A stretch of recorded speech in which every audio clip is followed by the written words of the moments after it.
ये विद्यार्थियों, हम लोग इसके पहले सामाजिक विकास के बारे में चर्चा कर चुके हैं कि विभिन्न अवस्थाओं में बालक का सामाजिक विकास कैसे होता है। शैशवावस्था में सामाजिक विकास, बाल्यावस्था में सामाजिक विकास और किशोरावस्था में सामाजिक विकास। आज हम लोगों का टॉपिक है सामाजिक विकास को प्रभावित करने वाले कारक, अर्थात कौन कौन से ऐसे कारक हैं जो बालक के सामाजिक विकास को प्रभावित करते हैं।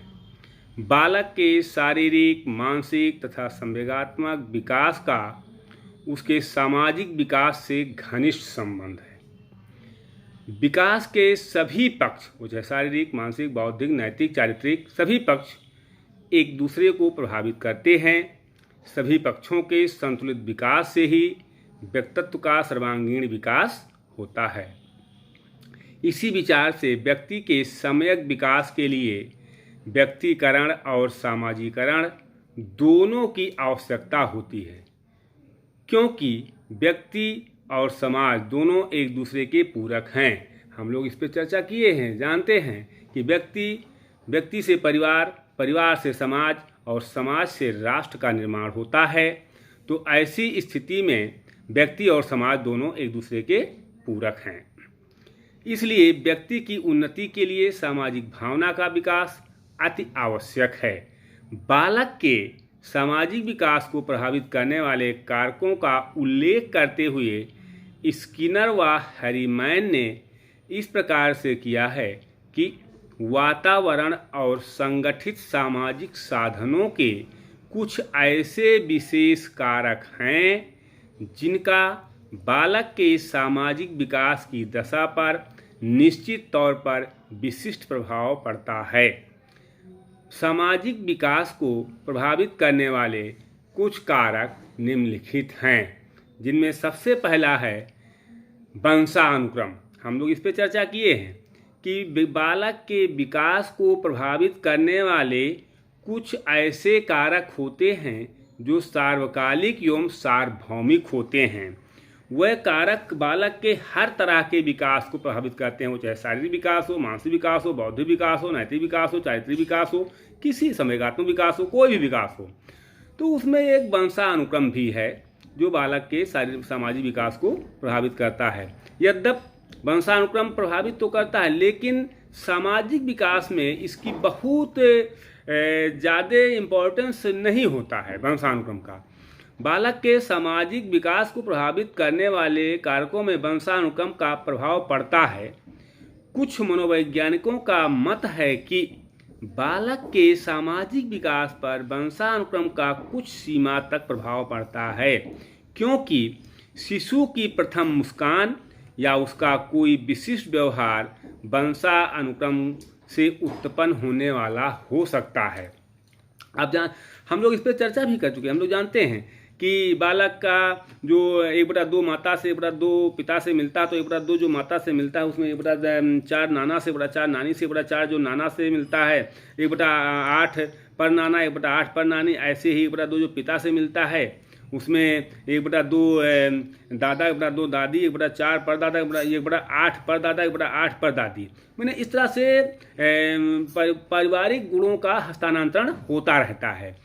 तो इस प्रकार अगर देखा जाए तो थोड़ा बहुत वंशानुक्रम का प्रभाव भी बालक के सामाजिक विकास पर पड़ता है।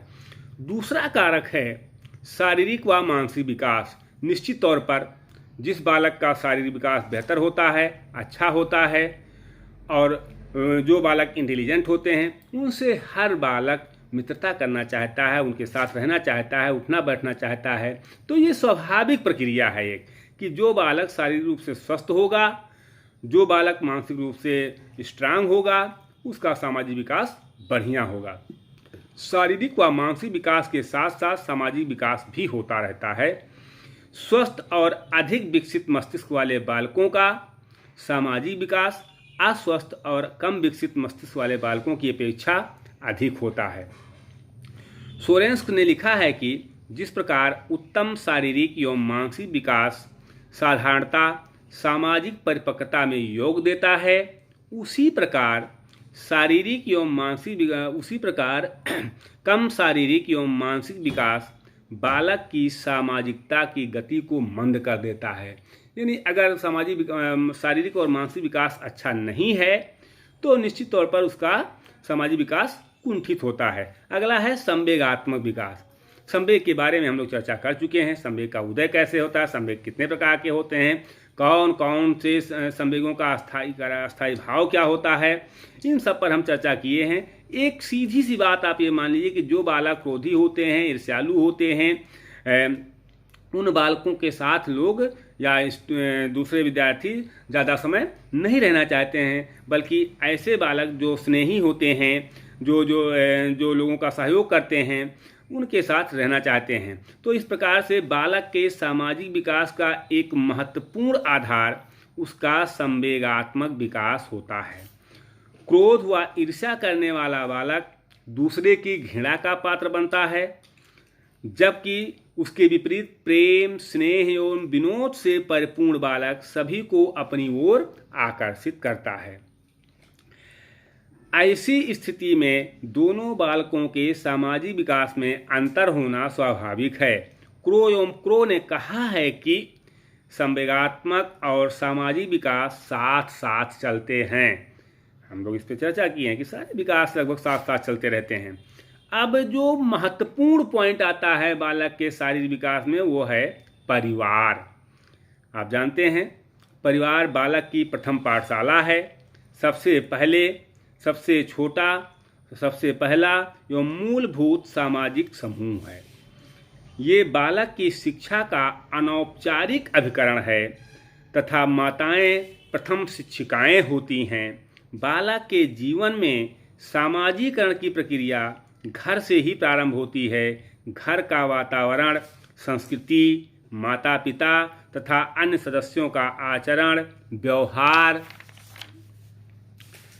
पालन पोषण की विधि उसके सामाजिक विकास पर बहुत प्रभाव डालती है। मनोवैज्ञानिकों का मत है कि बच्चे के व्यक्तित्व का 2/3 विकास उसके प्रथम 4-5 वर्षों में हो जाता है और ये वह समय है जब बालक अपने परिवार में रहता है। इसलिए बच्चे के व्यक्तित्व के निर्माण एवं सर्वांगीण विकास में परिवार की बहुत बड़ी भूमिका होती है। परिवार की सबसे बड़ी विशेषता यह है प्रेम, सहानुभूति और सहयोगपूर्ण वातावरण। पेस्टाल जी ने कहा है कि गृह प्रेम और स्नेह का केंद्र है, शिक्षा का सर्वोत्तम स्थान है और बच्चे का प्रथम विद्यालय है। परिवार में दी जाने वाली शिक्षा बहुत प्रभावशाली, अस्थायी और स्वाभाविक होती है। यदि आप अपने बच्चों को सभ्य, सुसंस्कृत और उत्तम सामाजिक गुणों से युक्त बनाना चाहते हैं तो आप स्वयं पहले सभ्य एवं सुसंस्कृत बनिए।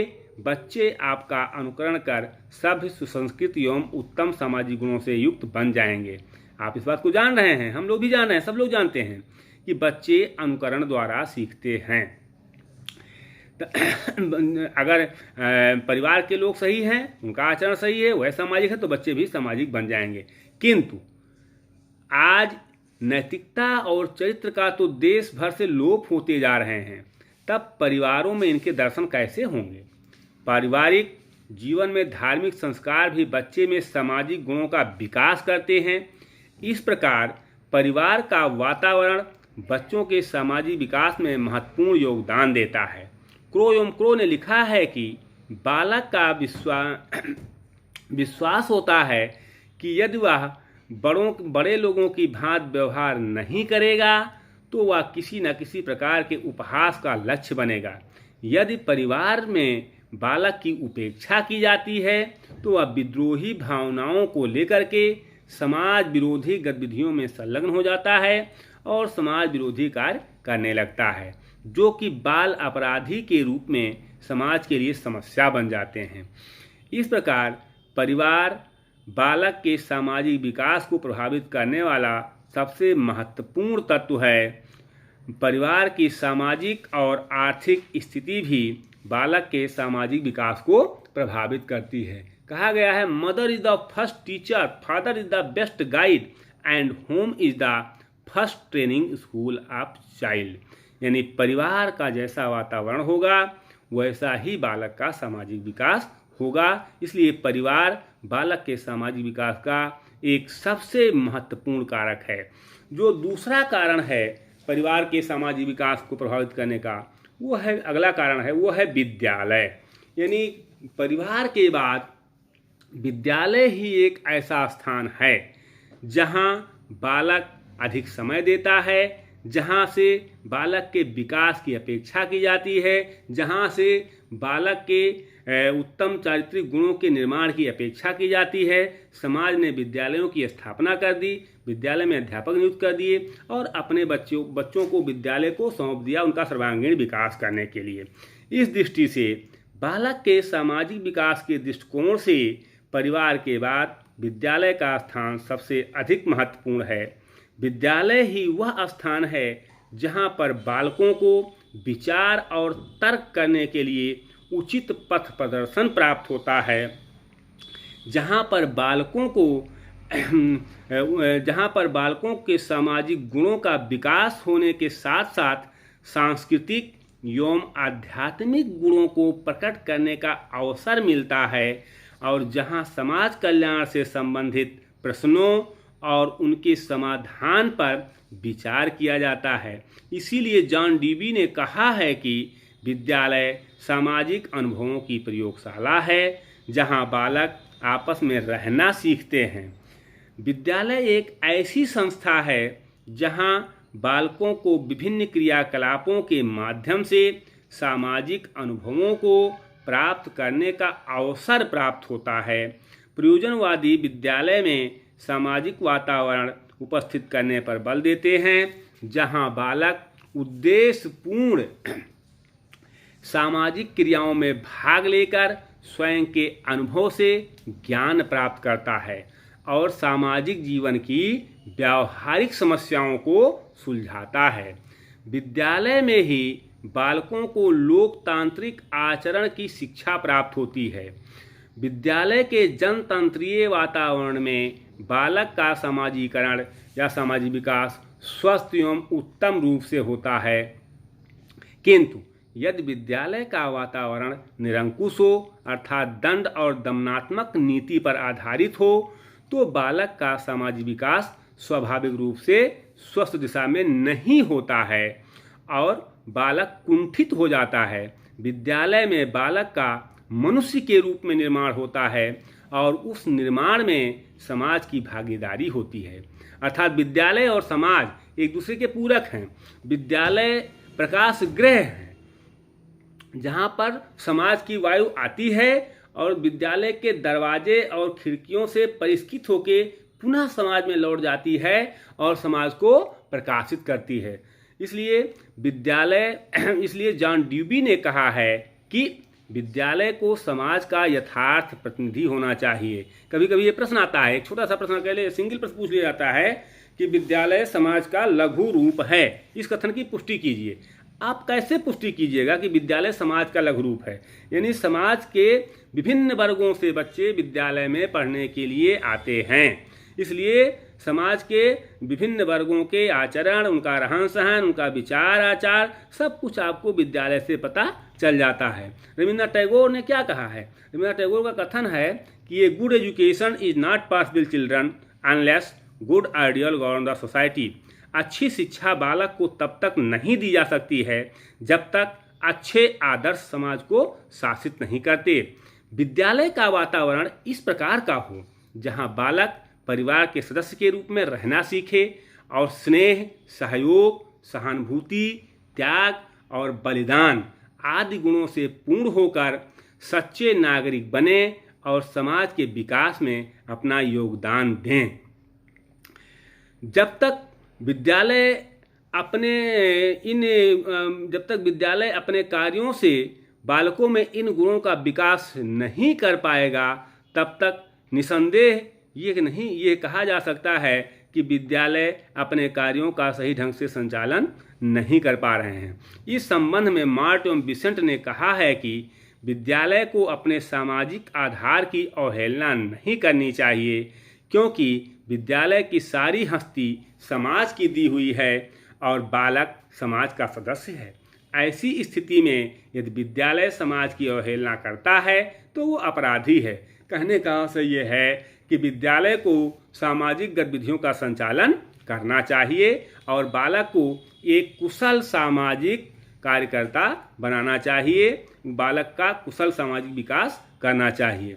तो समाज और विद्यालय में एक घनिष्ठ संबंध है, इसीलिए विद्यालय को समाज का लघु रूप कहा गया है। बालक बालिकाओं को यथार्थ जीवन के संपर्क में लाने का कार्य विद्यालय ही करता है। इस प्रकार विद्यालय बालकों को विशेष प्रकार की शिक्षा देने वाले सामाजिक आविष्कार के रूप में समझे जाते हैं। अब अर्थात विद्यालय को जो फ्रॉबेल ने कहा है कि विद्यालय एक उपवन है, अध्यापक एक कुशल माली है और बालक एक कोमल पौधा है। तो विद्यालय का बालक के सामाजिक विकास में बहुत योगदान है। विद्यालय विभिन्न प्रकार के पाठ्यसागामी क्रियाओं का आयोजन करके और बालक का सामाजिक विकास पूर्ण रूप से करते हैं। अब जो एक और महत्वपूर्ण कारक है बालक के सामाजिक विकास में, वो है शिक्षक। अर्थात बालक के सामाजिक विकास में शिक्षक की क्या भूमिका है, शिक्षक अपना भूमिका कैसे अदा करता है। आप जानते हैं भारत ऐसा देश है जहाँ जो आस्थाओं का देश है और जहाँ आस्था होता है वहाँ तर्क नहीं होता है। शिक्षक को देवों की श्रेणी में रखा गया, देवता की श्रेणी में। मात देवो भव, पित देवो भव, आचार्य देवो भव और अतिथि देवो भव। गुरु गोविंद दो खरे काके लागो पाए, बलिहारी गुरु आपने गोविंद देव बताए। अर्थात शिक्षक को गुरु से, शिक्षक को भगवान से भी ऊंचा दर्जा दिया गया है। तो शिक्षक की भूमिका क्या होती है बालक के सामाजिक विकास में, हम लोग इस पर ध्यान देते हैं। बालक के सामाजिक विकास पर शिक्षकों का महत्वपूर्ण प्रभाव पड़ता है। जॉन डीबी ने ये भी कहा है कि शिक्षक बालक को समाजोन्मुख करने के लिए एक विशेष व्यक्ति है, वह समाज का सेवक है। टार्च वेबर के रूप में शिक्षक होता नहीं है, समाज का पथ प्रदर्शक होता है शिक्षक। उसका कार्य बालकों को क्रियाशील बनाना है और विद्यालय में ऐसा सामाजिक वातावरण उत्पन्न करना है जिससे बालक के सामाजिक व्यक्तित्व का विकास हो सके। वह शिक्षकों को ईश्वर का प्रतिनिधि मानते थे, यानी शिक्षक ईश्वर का प्रतिनिधि है। शिक्षक बालक के लिए एक सक्रिय संयोजक, निरीक्षक और पथ प्रदर्शक होता है। वह अपने उच्च एवं प्रभावशाली व्यक्तित्व एवं आदर्शों से बालक का पथ प्रदर्शन कर सकता है। गांधी जी ने कहा है कि शिक्षक के व्यक्तित्व का पूर्ण प्रभाव बालक पर पड़ता है। ये सर्वथा संभावित है कि मीलों दूर बैठा शिक्षक अपनी जीवन पद्धति, अपने उच्च आदर्शों और अपने कुशल व्यक्तित्व के द्वारा बालक अपने विद्यार्थियों को, यानी अपने बालकों को या विद्यार्थियों के आत्माओं को प्रभावित कर सकता है। किंतु इसके लिए एक योग्य शिक्षक में जो गुण होने चाहिए उसमें विषय का पूर्ण ज्ञान, छात्रों से प्रेम एवं सहानुभूति, लोकतांत्रिक मूल्यों में विश्वास, कर्तव्यनिष्ठ, मिलनसार, विनम्र, क्षमाशील, संयमी, क्रियाशील तथा ज्ञान से परिपूर्ण एवं विचारशील जैसे गुण होने चाहिए। क्या आज हम शिक्षकों में ये गुण हैं? आज जो प्राचीन काल में गुरु शिष्य संबंध हुआ करते थे, क्या वे संबंध आज बरकरार हैं? क्या उन संबंधों को तोड़ने के लिए शिक्षक दोषी नहीं है? हमको अपने गिरबान में झांक कर देखना चाहिए कि क्या हम उन संबंधों को तोड़ने के लिए दोषी हैं कि नहीं हैं। छात्र कतई दोषी नहीं है, सबसे अधिक दोष पहले हमारा है, उसके बाद छात्र का दोष आता है। छात्र तो जैसा हम चाहेंगे वैसा रहेगा। जो शिक्षक उक्त गुणों से संपन्न एवं परिपूर्ण होते हैं वह विद्यार्थियों का विश्वास पात्र होगा। वही शिक्षक छात्रों में सामाजिक विकास कर सकता है। शिक्षक के महत्व के संबंध में डॉक्टर ब्राउन ने कहा है कि समस्त बातों को ध्यान में रखकर मैं इस परिणाम पर पहुंचा हूं कि अध्यापक शिक्षा का सबसे महत्वपूर्ण अंग होता है। विद्यालय और पाठ्य सामग्री यद्यपि अध्यापक के महत्वपूर्ण अंग हैं, परंतु वह सभी तब तक निष्प्राण रहते हैं जब तक कि अध्यापक के सजीव व्यक्तित्व द्वारा उनमें प्राण प्रतिष्ठा नहीं कर दी जाती है। इसलिए कहा गया है कि कोई भी राष्ट्र अपने अध्यापकों के स्तर से ऊपर नहीं उठ सकता है और योग्य अध्यापकों का देश उज्जवल भविष्य का देश होता है। अतः सृजनशील शिक्षक ही समाज व राष्ट्र का उन्नयन कर सकते हैं। शिक्षक गौरवशाली पद का स्वामी होते हुए भी शिक्षार्थी का मित्र है, सहयोगी है और पथ प्रदर्शक होता है। जब शिक्षक दौड़ता है तो उसके छात्र चलते हैं, जब शिक्षक चलता है तो उसके छात्र बैठ जाते हैं, और जब शिक्षक बैठ जाता है तो उसके छात्र सो जाते हैं। और जिस देश के छात्र सो गए उस समझिए देश सो गया। तो ऐसी स्थिति में शिक्षक का बहुत महत्वपूर्ण योगदान होता है बालक के न केवल सामाजिक विकास में बल्कि शारीरिक, मानसिक, बौद्धिक, नैतिक, चारित्रिक यानी सर्वांगीण विकास में शिक्षक का महत्वपूर्ण योगदान होता है। वास्तव में शिक्षक का कर्तव्य व्यक्तित्व, संपर्क, संबंध तथा उसका व्यवहार बालक के विकास में बहुत योगदान देता है। निरंकुश प्रवृत्ति के शिक्षक कक्षा में कड़ा अनुशासन चाहते हैं। वह कक्षा में कड़ा इस प्रकार के शिक्षकों की कक्षा में बालक सदा भयभीत रहते हैं। वह स्वेच्छापूर्वक बैठ नहीं सकते और भय के कारण कोई प्रश्न नहीं पूछ सकते। उनकी जिज्ञासा पूर्ण नहीं होती। वह भय से दब्बू बन जाते हैं और उनके मन में ऐसे शिक्षकों का आदर भाव नहीं रहता और उनमें समाज विरोधी भावनाएं पनपने लगती हैं। उनका सामाजिक विकास अवरुद्ध हो जाता है। वहीं दूसरी तरफ जो शिक्षक दुर्बल व्यक्तित्व के या सीधे साधे होते हैं वह कक्षा में अनुशासन नहीं रख पाते हैं। उनकी कक्षा में अनुशासनहीनता के कारण सदैव अव्यवस्था रहती है और बच्चे उदंड बन जाते हैं, जिससे उनमें सामाजिकता की भावना का विकास संभव नहीं हो पाता। इसके विपरीत जो अध्यापक न तो अधिक कड़ा व्यवहार करते हैं और न ही अधिक नम्र रहते हैं, जो शिष्ट, शांत और उद्देश्यपूर्ण सामाजिक क्रियाओं में भाग लेकर शिष्ट, शांत और सहयोगी प्रकृति के होते हैं, वह छात्रों में सहकारिता की भावना को जन्म देते हैं।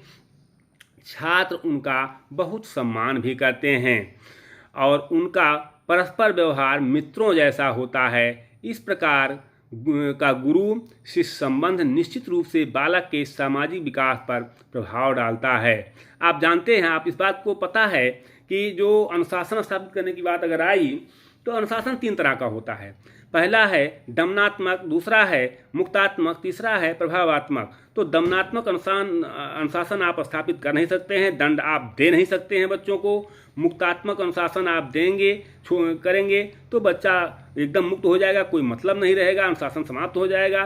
कहा गया है कि सीमित स्वतंत्रता अवरोध उत्पन्न करती है किंतु अत्यधिक स्वतंत्रता अराजकता लाती है। तो मध्यम मार्ग अपनाना है अध्यापक को, यानी जो प्रभावात्मक अनुशासन है वो स्थापित करना है। तो प्रभावात्मक अनुशासन स्थापित होगा कैसे? जब तक हम अपने अंदर वो आचरण नहीं लाएंगे। हम अगर बच्चों को कहते हैं कि आप 10 बजे विद्यालय आइए और हम 11 बजे आते हैं, 12 बजे आते हैं, नहीं आते, तो मेरे बातों का प्रभाव नहीं पड़ेगा।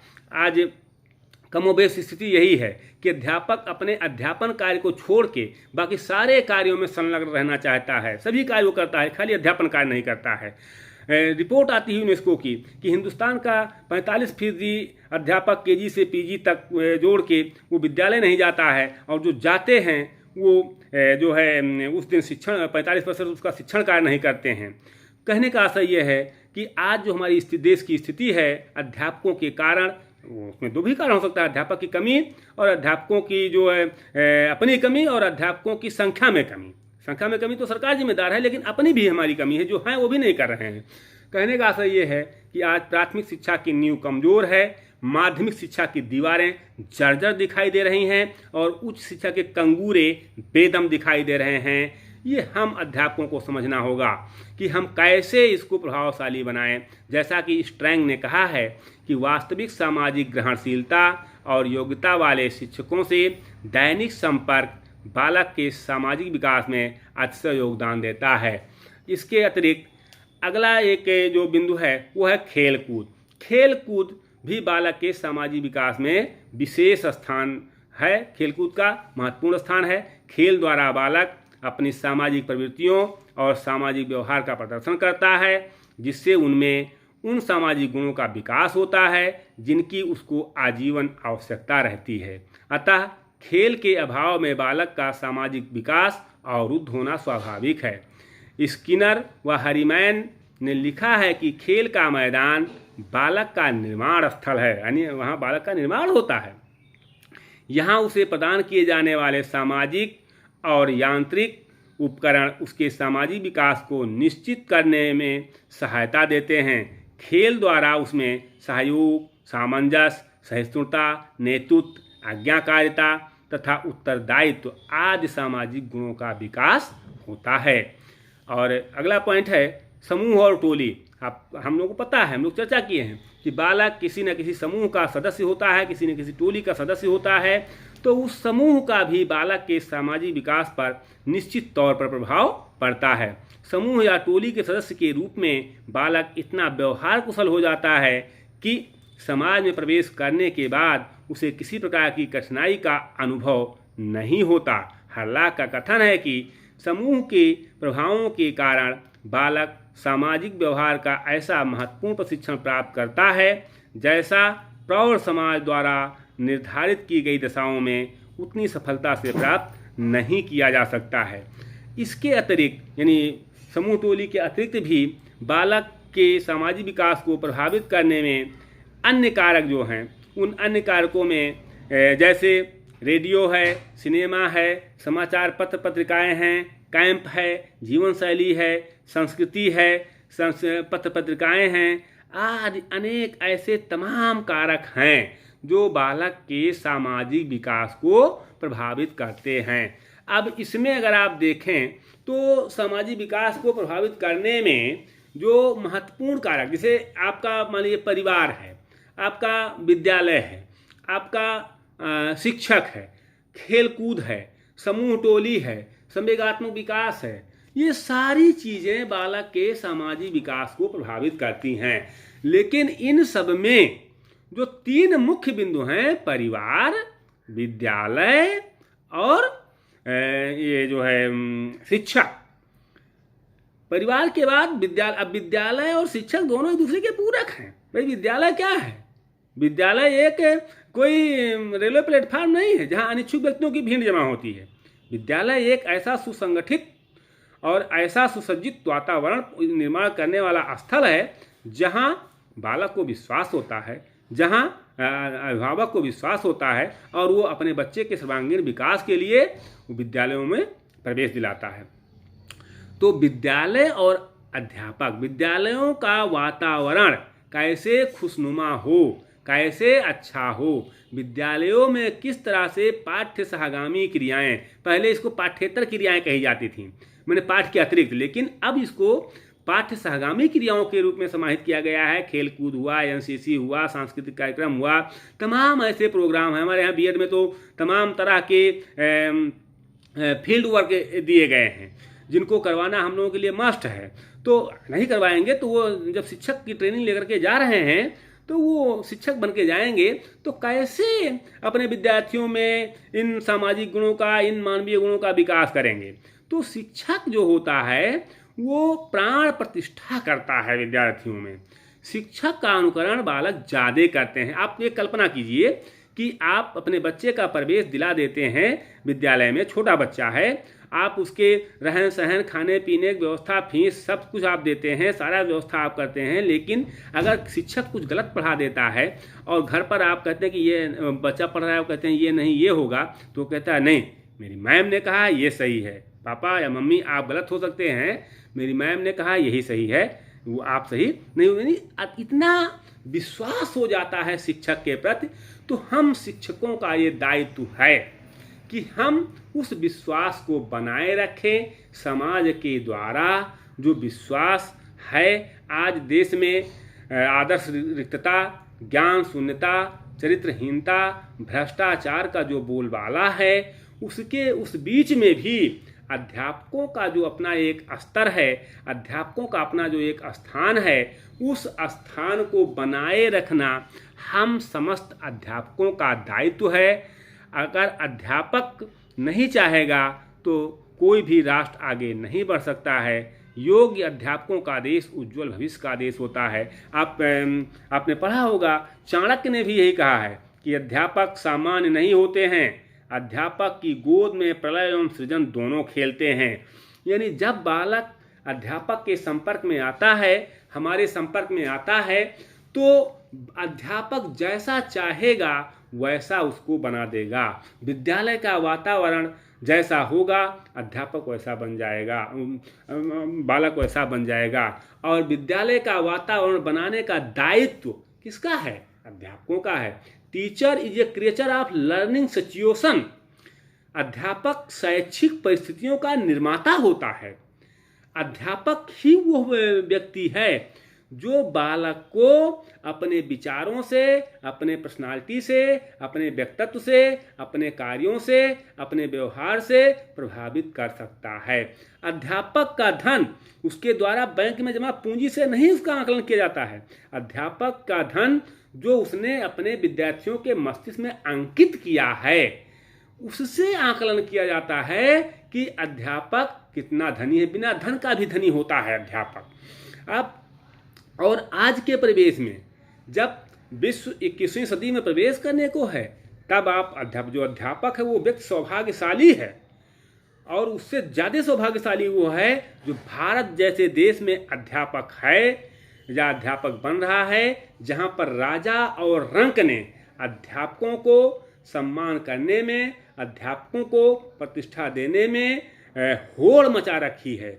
मेरे कहने का आशय यहाँ ये है कि निश्चित तौर पर विद्यालय और अध्यापक परिवार के बाद ये दो महत्वपूर्ण बिंदु हैं जो बालक के सामाजिक विकास को ही नहीं बल्कि शारीरिक विकास, मानसिक विकास, बौद्धिक विकास, चारित्रिक विकास, नैतिक विकास या यूँ कहिए कि बालक के सर्वांगीण विकास को प्रभावित करने वाले कारक हैं।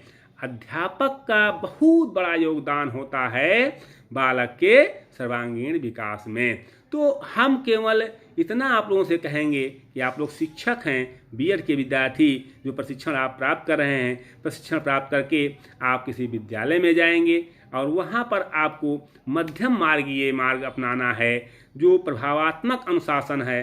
आप देखे हैं, आप बता दीजिए मुझे यहाँ 7वां साल चल रहा है, लेकिन एक भी दिन कोई बता दे कि मैं लेट में आया हूँ या कभी क्लास न लिया हूँ, विद्यालय आया हूँ, कोई बता दे? हो नहीं सकता है। मेरा मन ही नहीं मानता है।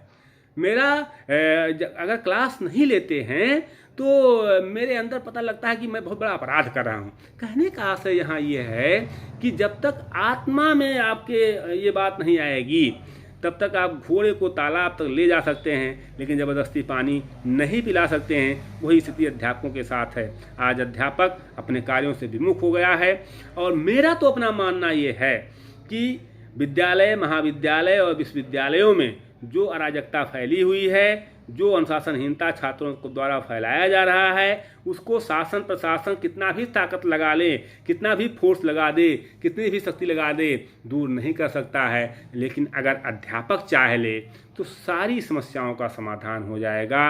अध्यापक की बातों को छात्र मानते हैं, सुनते हैं। छात्रों को अध्ययनरत रखिए, छात्रों को उचित मार्गदर्शन दीजिए और छात्र ये समझता है। मुझे तो लोग कहते हैं भाई क्लासेस नहीं चलने देते हैं, हंगामा होता है। मुझे तो 7 साल में कोई परेशानी नहीं हुई, जबकि मैं बहुत कठोर रखता हूँ रेगुलरिटी के लिए। छात्रों को रेगुलर आने के लिए बहुत कठोर हूँ मैं। सब लोग जानते हैं कि अगर उपस्थिति आपकी 80% नहीं है, जो कि बिहार सरकार और एनसीटी के मानक के अनुसार, तो मैं प्रवेश परीक्षा फॉर्म नहीं भरने देता हूँ, परीक्षा में नहीं बैठने देता हूँ। हर साल 2-3 विद्यार्थी रोक दिए जाते हैं।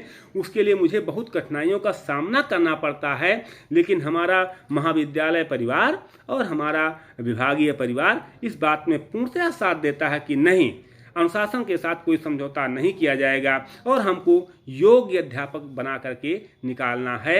हमको योग्य अध्यापक देश को और बिहार को देना है, जिससे ये जा करके और इस बिहार को सुंदर बिहार बनाने में अपना महत्वपूर्ण योगदान दें। जहाँ ये जाएं प्रशिक्षण प्राप्त करके, वहाँ ये लगे कि ये कहीं से प्रशिक्षण प्राप्त किए हैं, वास्तव में ये प्रशिक्षित शिक्षक हैं। तो मेरा कहना केवल इतना है कि बालक के सामाजिक विकास में ये सारे बिंदु, वंशानुक्रम, शारीरिक एवं मानसिक विकास, संवेगात्मक विकास, परिवार, विद्यालय, समाज, अध्यापक, खेलकूद, समूह टोली एवं अन्य तमाम ऐसे कारक हैं जो बालक के सामाजिक विकास को निश्चित तौर पे प्रभावित करते हैं।